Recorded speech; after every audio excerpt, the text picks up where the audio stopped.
Hi, guys. I wanted to address the current conversation that we've been having about the likely to carry client that's coming into the center. And it seems like in the last couple of weeks, that's sort of snowballed into a bigger conflict that has polarized, our thinking. And so it seems like we have some people with very strong opinions on either side. And honestly, conflict is a good thing. It means that you're engaged, it means that you're thinking, it means that you're listening to one another, and that can be super healthy.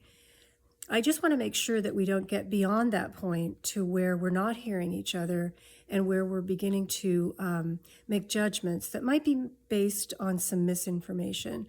So I wanted to just address this and say that, we trust each of you to be sensitive to who's in the room and how that's going.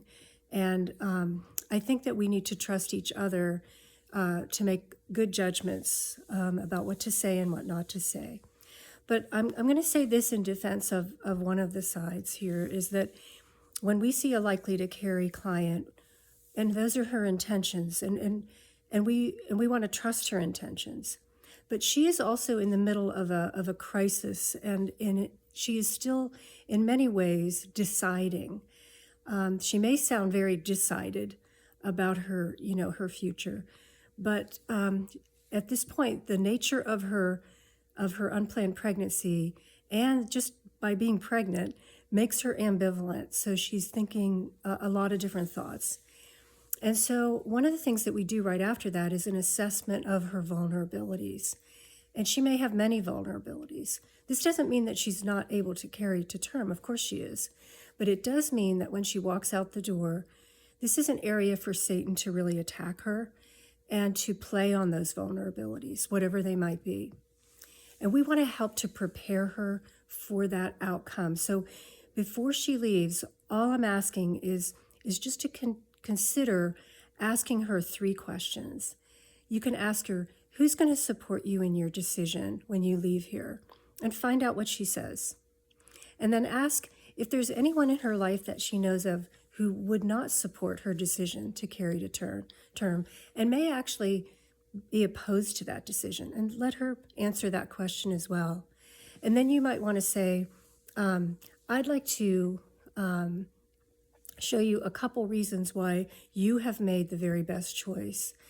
And by asking her those 2 questions and by segueing into some information, you can share a little bit about some of the messages that she might hear, telling her that she's not making the best decision for herself, and help her to prepare for that conversation. We're not asking you to go through the Before You Decide book. I would never ask you to present an option at that point. All we're doing is giving her a little bit of an inoculation to prepare her and to be sort of immunized against some of the messages that she is bound to hear. The reason that I'm bringing this up and that I'm explaining it a little bit is that I don't want to villainize either side. If you decide to have this conversation, great. If you decide not to have this conversation, that's fine. But I wanted to put it into those terms to say, this is really to help her to carry to term.